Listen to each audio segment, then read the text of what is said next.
धान काटी जाउछ दीदी मु धान आनी घर हां एते काम करछ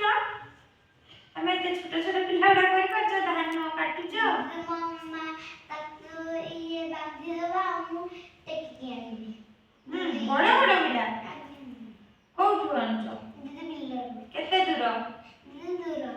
दीदी मु धान गुडा को बाहर करे ए सिजेबा पई आ पाठ केते पढुछ राती बेला दीदी राती बेला सकाळ बेला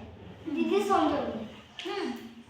दीदी 5टा बेला ट्यूशन जीवा 8टा बेला चिकेन सब दिन समय बाहर करी पाठ पढिबो हला आज्ञा दीदी हां भलो लागला दीदी रविवार दिन दीदी गीत भलो लागला आ आगे आया आगे गाइबा हौ सप्ताह